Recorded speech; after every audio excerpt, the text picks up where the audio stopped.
passarinho. O poder e agora, para sempre. Não se sabe o número exato de quantas religiões existem no mundo, porém estima-se que já tenha passado de 10 mil.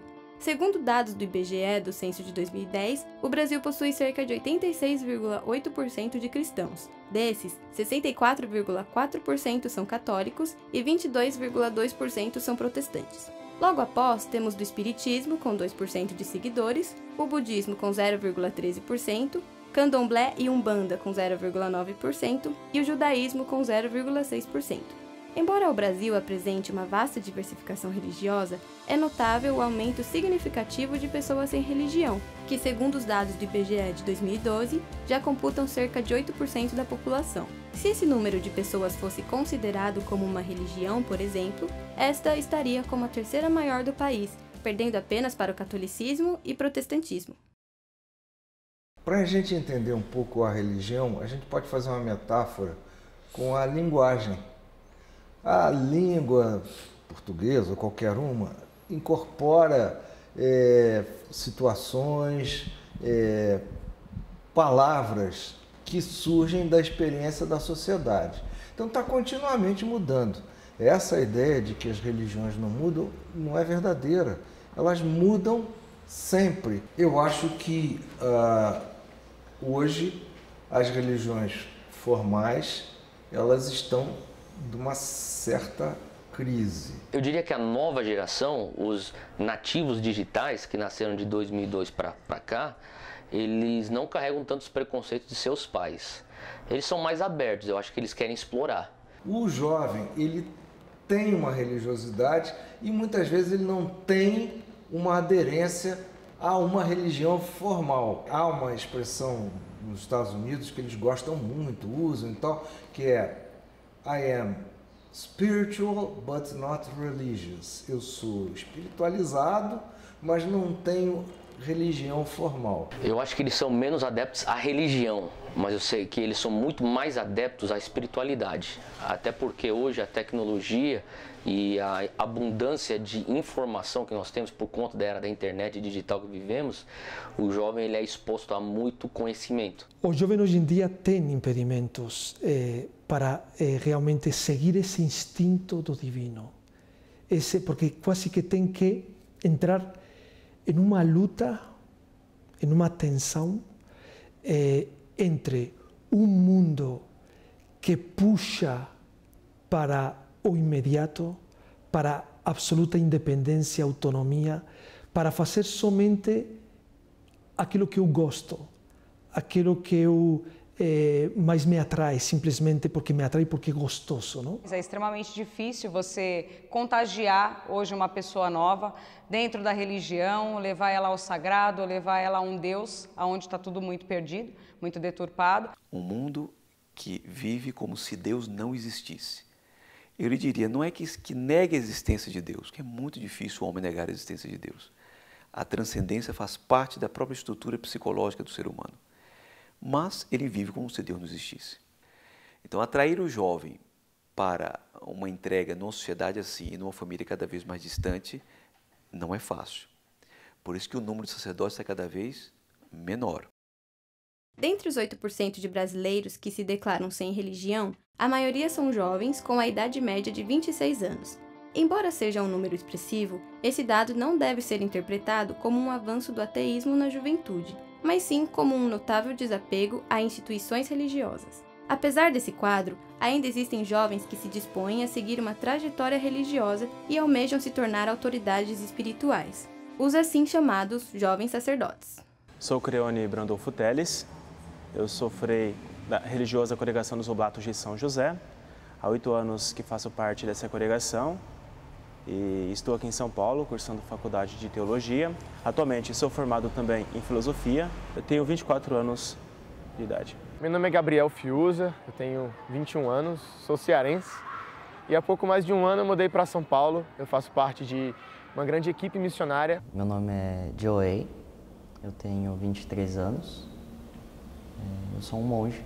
Meu nome é Camila, tenho 26 anos e sou auxiliar de escritório.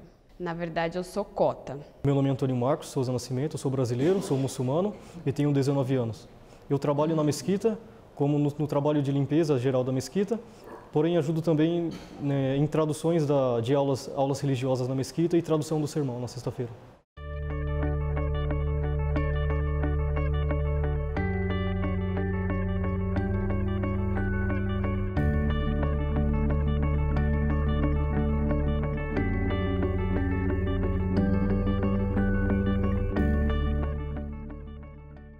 Então eu não queria ser pastor.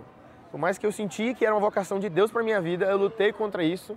Eu pensei, não é o que eu quero, então eu vou estudar administração. Mas ao longo do tempo, enquanto eu estudava a Bíblia, enquanto eu buscava Deus, enquanto eu tinha, enquanto eu experimentava mais da palavra de Deus, mais forte no meu coração vinha aquela convicção: você está estudando a coisa errada. Você não está no lugar que é para você estar.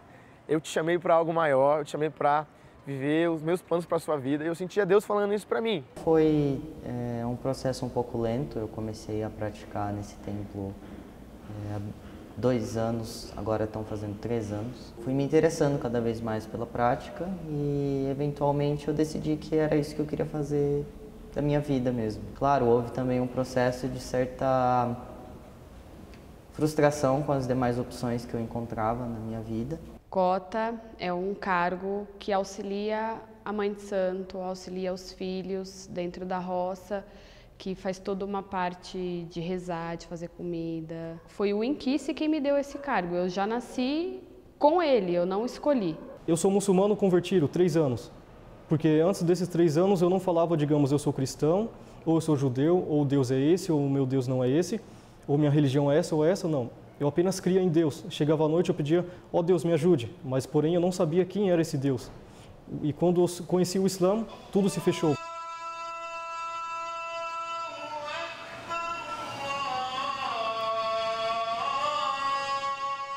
Foi um convite que eu recebi de um padre. Ele foi na igreja e ele falou que estava preparando jovens, adolescentes para ingressar na vida religiosa.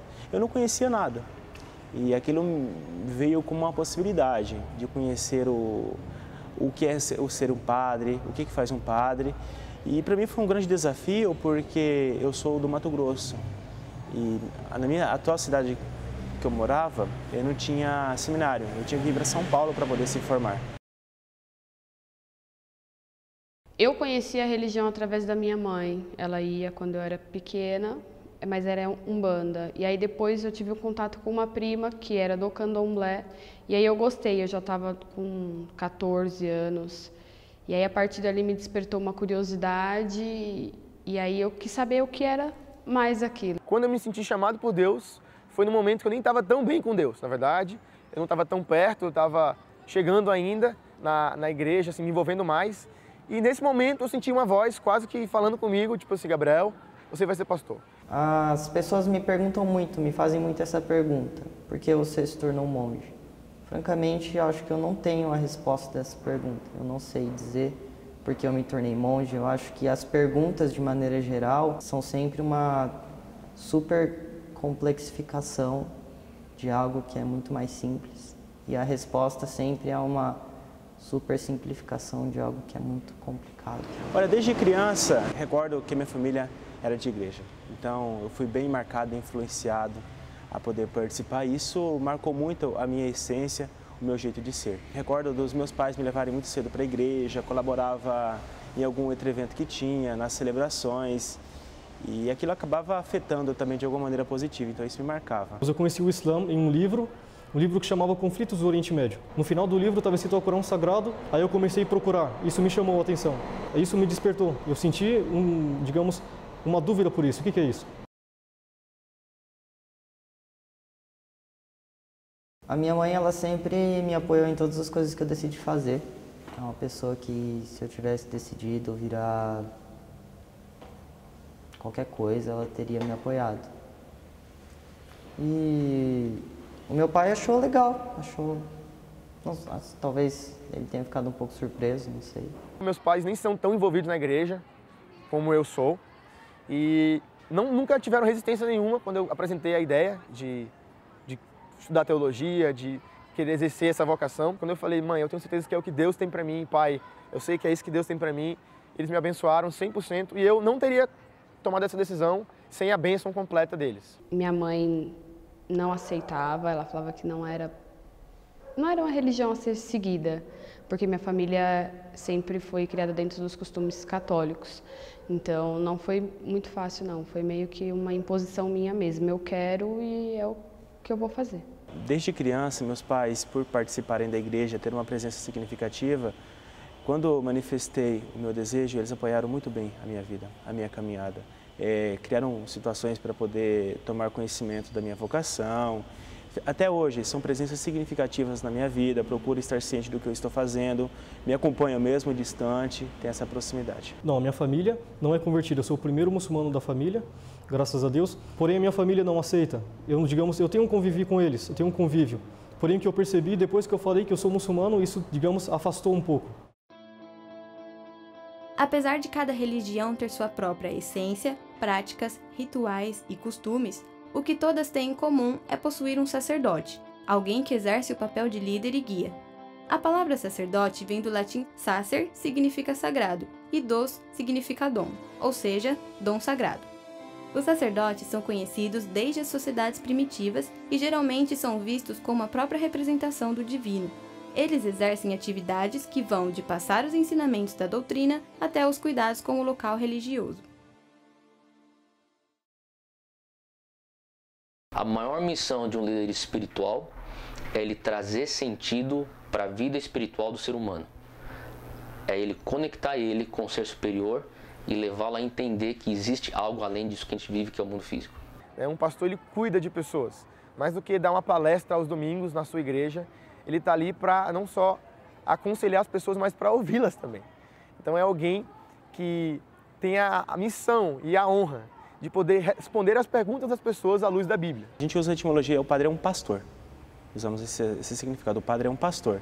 Ele cuida da igreja, ele atende as pessoas que vêm até ela, ele orienta, ele aproxima e ele procura estar junto. Mas além disso, ele precisa administrar o espaço paroquial, ele precisa se sensibilizar com a realidade e, dependendo de muitos casos, ele cria projetos sociais, ele vai até as pessoas, cuida, tem esse contato próximo. Além dele cuidar também das celebrações que a própria igreja apresenta, como as missas e outras celebrações relacionadas à igreja. Aqui eu faço toda a parte de auxílio com a mãe, no que ela precisa, o inquice, o catiço, com os filhos. Se o filho passa mal, eles me chamam, aí você vai ver o que é, ir fazer uma comida, fazer um ebó.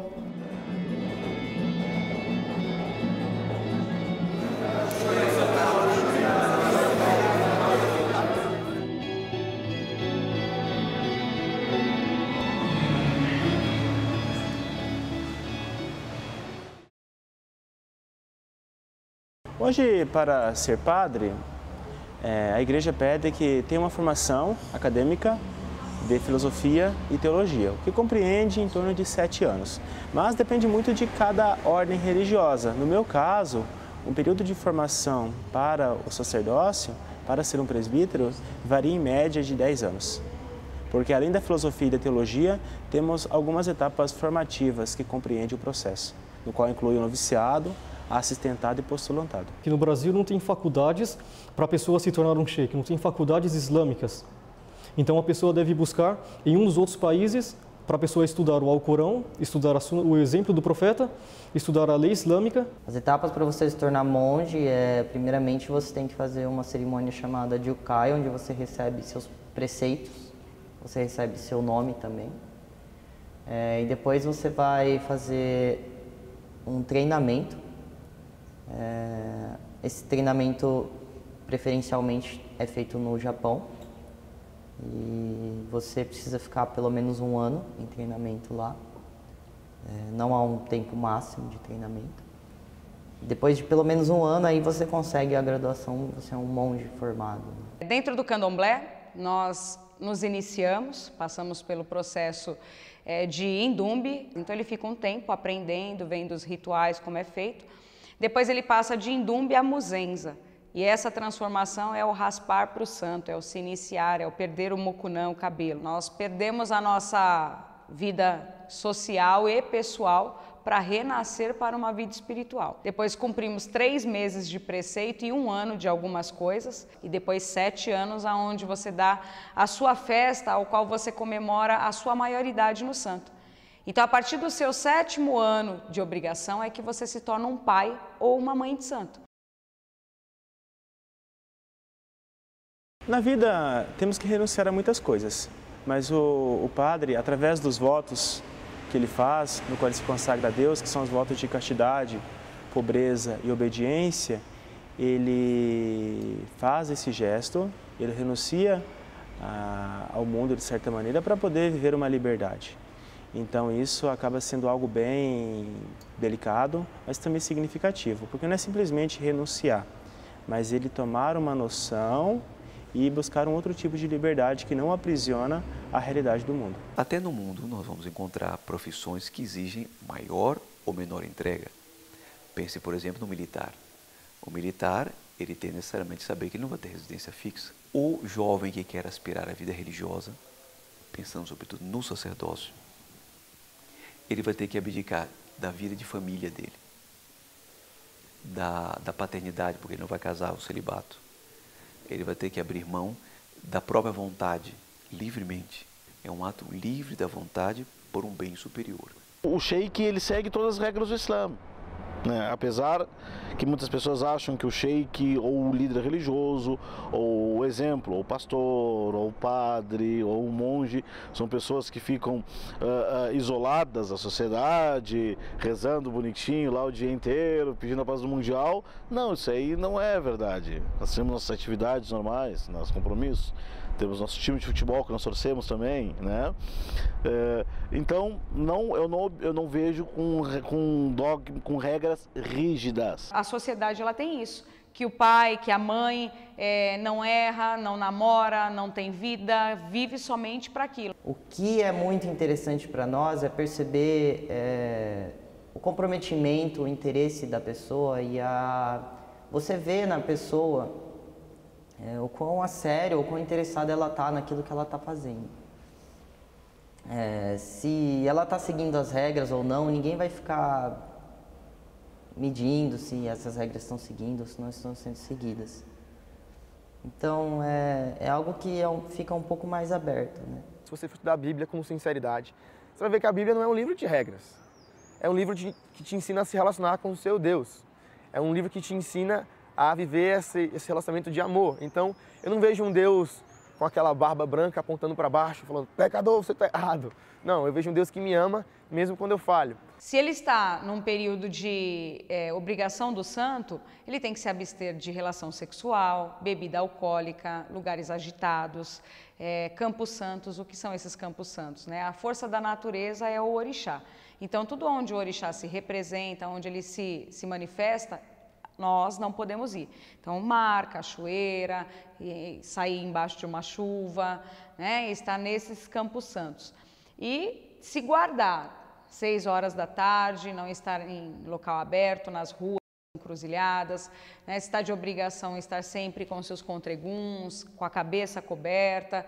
E é uma série de coisas que eles também não podem comer. E isso vai de filho a filho, porque cada filho tem seu orixá, então para cada filho tem uma coisa diferente. Eu não era muçulmano antigamente. Tem esses limites, você pode comer isso, você não pode comer isso, você pode fazer isso, você pode fazer aquilo. Então isso são algumas coisas que a pessoa deve se adaptar. Tem limite em tudo. Tudo tem limite, a vestimenta, a comida, o modo de falar, o modo de sentar, o modo de andar. O Islã prega isso. Então quando a pessoa está crente e firme, não vai ter, digamos, um prejuízo para ela. Por incrível que pareça, eu esperava que eu ia sofrer preconceitos. Esperava. Não que eu não sofri nenhum tipo de preconceito. Na realidade, a expressão que as pessoas mais demonstravam era de surpresa. A pessoa não tem o conhecimento adequado sobre a religião. Então eles acabam julgando conforme a mídia julga. Você é um terrorista, você é uma pessoa que vai explodir, você vai me matar, você vai me agredir. Não, o muçulmano não é isso. O muçulmano é uma pessoa submissa a Deus, que segue a religião segue o Alcorão e segue o exemplo do profeta. Vocês sofrem preconceito? Sim, sofremos. Quando nós chegamos a uma roda de candomblé, onde tem os seus mais velhos, onde tem o trabalho acontecendo, o jovem é olhado com uma certa indiferença. Eu acho que você tem um lado do bullying social, que essa pessoa vai terminar sofrendo, porque, de novo, não tanto pelo lado do monge budista, porque o monge budista termina tendo alguma dinâmica diferente, mas eu acho que para alguns casos de algumas religiões, principalmente celibatárias, esse jovem vai sofrer uma pressão social por estar ali. Preconceito eu não sofri, mas de maneira geral, você decidir virar monge é uma coisa meio esquisita. Claro que os meus amigos, eles vivem em um outro mundo, ou no mundo. As pessoas olham diferente, mas a gente aprende a encarar com naturalidade, porque assim é da pessoa. Quando você não conhece aquele universo, a pessoa tende a estranhar. É diferente de alguém falar assim, eu quero ser jogador de futebol, né? E todo mundo fala, legal, eu quero ser engenheiro, que legal. Alguém fala assim, eu quero ser padre, putz, e já cria uma certa estranheza, né? Eu quero ser monge, né? Putz, mas monge? Mas por que monge? Os jovens sacerdotes, assim como os líderes espirituais mais velhos, se desenvolvem em autoridade, poder e liderança. Além desses aspectos, o líder religioso deve apresentar características capazes de cativar seus seguidores, bem como ter fé, bondade, amizade, amor e coragem. É muito importante o interesse e certeza por parte do indivíduo para o ofício, pois são necessários anos de estudo e preparação para o cargo. Toda pessoa tem um chamado na vida e ela tem que descobrir esse chamado. Nós, católicos, a gente acredita que esse chamado parte de Deus. Antes de mais nada, ele tem que ter vocação. Vocação é uma palavra que vem do latim, vocare, um chamado. Ninguém se chama a si mesmo, é um outro que chama, claro. Então, a pessoa é chamada, é um chamado que vem de Deus. Eu acho que é uma questão kármica, é uma questão de karma, né? Karma não é uma coisa ruim, muita gente acha que karma é uma coisa ruim, mas karma não é uma coisa ruim. Karma é simplesmente o resultado das suas ações. Ou seja, ela tomou decisões nas vidas passadas dela e nessa vida que terminaram levando ela até o momento de optar por ser um monge ou um padre ou qualquer outra denominação que ele decida. Todos têm um chamado divino, todos têm um porquê de estarem aqui na Terra e o meu pastor sempre prega isso na igreja. Ele fala, se você foi chamado para ser pastor e você vai fazer outra coisa, você vai ser advogado, você não está cumprindo o chamado de Deus para a sua vida. Mas se você foi chamado por Deus para ser advogado e você inventa de ser pastor, você também não está agradando a Deus. Então eu creio que cada pessoa tem a sua vocação e aquilo que Deus te criou para fazer. Eu acredito que os jovens, eles buscam primeiramente um cuidado, né? A busca de se achar. O jovem, ele chega aqui, ninguém procura religião estando 100% bem, né? Estando com a tua vida afetiva ótima, com o teu estudo bacana, ou com, na sua casa, os seus pais, tudo maravilhoso. Geralmente eles vêm porque em casa é um inferno astral muito grande, ou porque falta alguma coisa. Eu diria que, como regra, o jovem que opta por esse estilo de vida, ele está optando por algo que é além do ganho monetário, é além de um status na sociedade, é algo que vai saciar o seu senso de propósito e de um senso de fazer o bem ao próximo. As religiões, elas oferecem ambiente de engajamento, tanto dentro dela mesma, quanto da religião se engaja em questões da sociedade. E se engajar é uma forma de você construir autonomia, você construir uma contribuição, você mostrar que vale, né? Você tem valor para a sociedade. Ser um sacerdote, ele é antes de tudo um exemplo, né, a ser seguido. Então eu acho que quando um jovem resolve seguir esse caminho com seriedade, disciplina, ele passa a ser um exemplo para os seus colegas, um exemplo para a sua família, um exemplo para a sociedade como um todo. Que ele perpetua a esfera da fé na sociedade.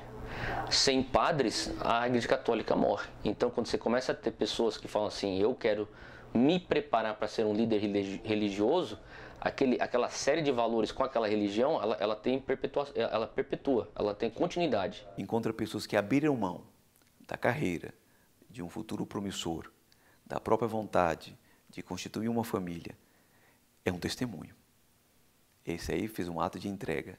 Nesse daí eu posso confiar. Ele acaba sendo uma referência, uma segurança, uma estrela, um oriente, um guia. Se alguém que se entrega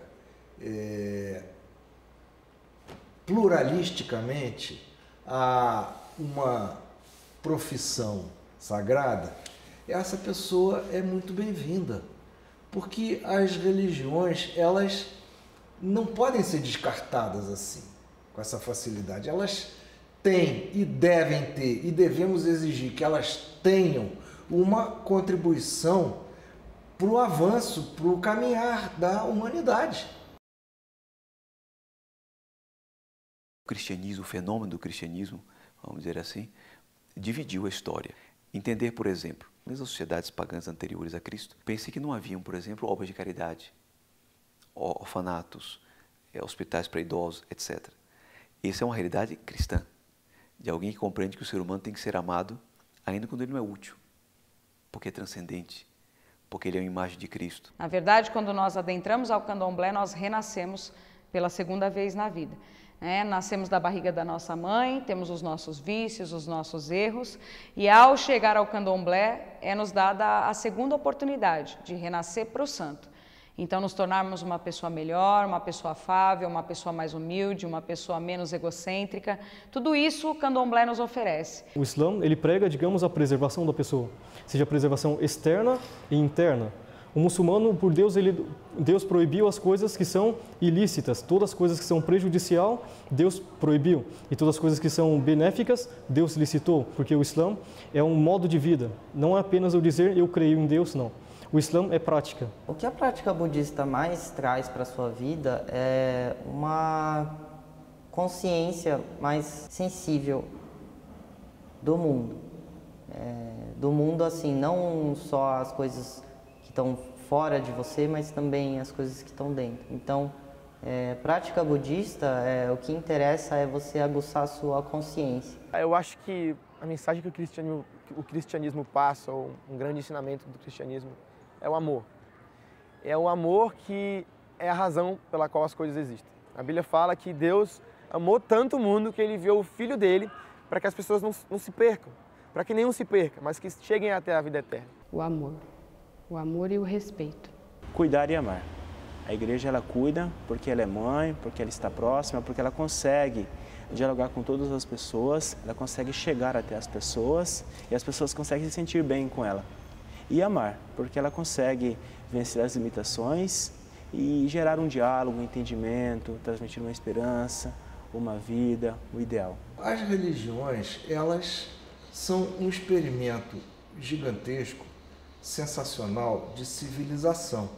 Então, há coisas que elas trazem, apesar de às vezes parecer fora de moda, elas trazem coisas importantes. A religião nos ensina a conexão com esse ser maior, ser supremo, partindo do ponto que nós entendemos que existe um ser supremo, que rege o universo e que é superior à raça humana. E então o papel da religião é nos ensinar como conectar com esse ser e como fazer com que aquilo que esse ser tem de propósito para a nossa existência aqui na Terra venha a ser expresso nos nossos relacionamentos e nossa passagem aqui.